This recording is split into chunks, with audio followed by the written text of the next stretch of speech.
Ya, tidak mengherankan bila polemik desil ini menjadi keresahan warga, khususnya ekonomi menengah ke bawah. Mengingat data desil ini yang menjadi dasar kategorisasi penerima bantuan sosial dari pemerintah.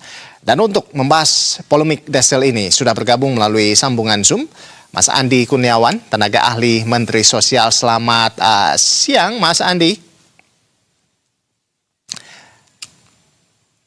Iya, Mas Andi.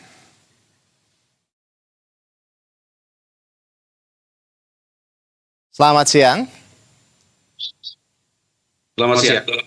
Iya, baik. Mas Andi, ini kan banyak warga mengaku kondisi ekonominya miskin begitu ya.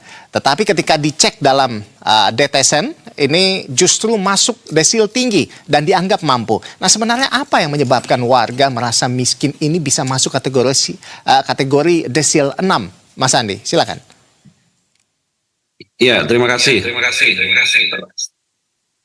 Terima kasih Ronald. Jadi kita harus bedakan bahwa warga merasa miskin tapi kok desilnya 6 atau 7.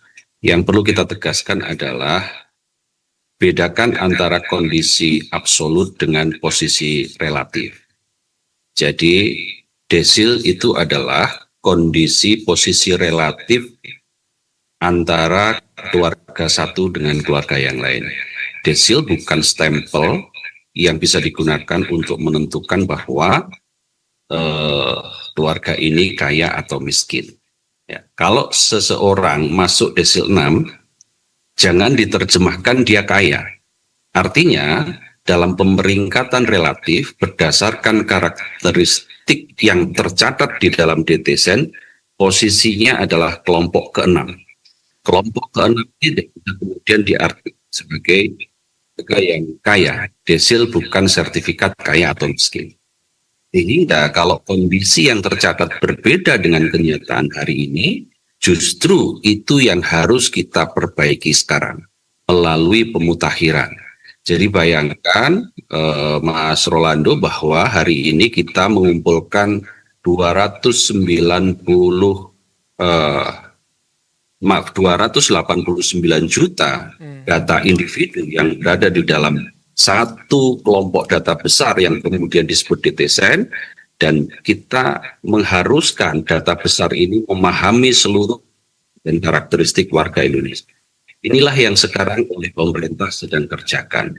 Sehingga ketika kita desil mengatakan bahwa berdasarkan sekumpulan karakteristik sosial ekonomi yang tercatat pada posisi keluarga ternyata tidak sesuai dengan kenyataan yang di lapangan, maka yang kita lakukan adalah pemutakhiran data. Apakah mungkin itu terjadi bahwa data belum sesuai dengan kenyataan di lapangan? Sangat mungkin, karena DTSEN usianya baru 1 tahun. DTSEN adalah penggabungan dari 3 DNA data yang sangat besar, P3KE, kemudian Reksosek, dan juga DTKS dari Kementerian Sosial. Penggabungan 3 data ini sumber utama dari DTSEN. Data yang berada di dalam 3 data ini, variabel paling banyaknya terregister tahun 2022. Sementara kita hari ini ingin mengklasifikasikan kondisi sosial ekonomi di 2026. Tentu ini akan sangat berbeda. Contoh misalnya, kemarin yang sempat viral, tukang becak di Kulon Progro desilnya desil 6 atau desil 7. Nah, yang kita bisa lakukan adalah segera melakukan pemutakhiran ke yang bersangkutan. Dan sudah dilakukan pemutakhiran, akhirnya desilnya berubah menjadi desil 3. Itu yang sekarang kita sedang kerjakan, Mas Rolando. Jadi artinya memang terus terjadi pemutakhiran seperti itu. Mas Andi, tapi masyarakat kan tidak hidup berdasarkan angka statistik, Mas. Nah, kalau warga datang dan mengatakan, saya miskin nih, penghasilan saya sekian, kebutuhan saya juga sekian, seperti itu ya. Nah, sementara sistem mengatakan dia mampu. Ini siapa yang harus dipercaya, Mas?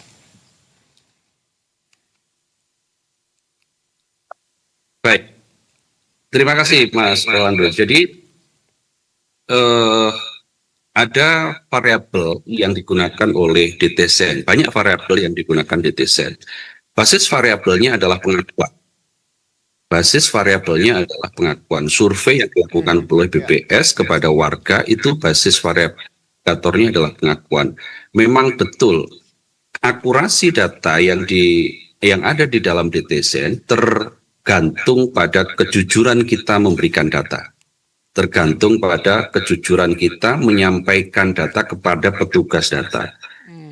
Ini sekaligus kita himbau kepada masyarakat untuk memberikan data yang sebenar-benarnya. Terkadang kita memiliki kepentingan masing-masing untuk memberikan data. Contoh misalnya, kalau kebutuhannya untuk menerima bansos, maka kita rendah-rendahkan kondisi ekonomi kita.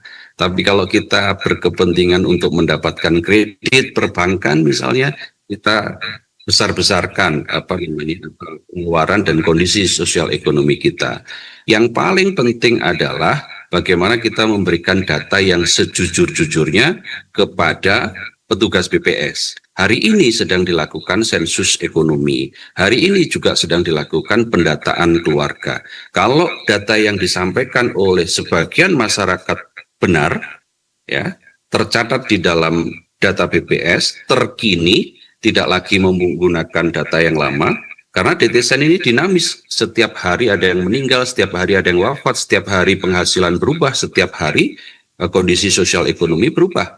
Maka kalau ada masyarakat merasa posisi desilnya tidak sesuai dengan kondisi faktual, silahkan memperbarui data, silahkan melakukan pembaruan data. Dan itu kanalnya sudah tersedia masif di masyarakat, baik melalui institusi resmi di pemerintahan maupun secara mandiri bisa dilakukan. Jadi artinya di sini ada peran utama juga dari masyarakat begitu ya untuk terus memperbaharui informasi kepada pemerintah dalam hal ini begitu ya, BPS begitu ya, agar memang dan juga harus jujur begitu ya, paling penting ya terkait dengan situasi ekonominya, sehingga memang pemutahiran data bisa terjadi lebih baik lagi seperti itu. Mas Andi, sebetulnya saya masih banyak list pertanyaan, tapi karena waktu juga.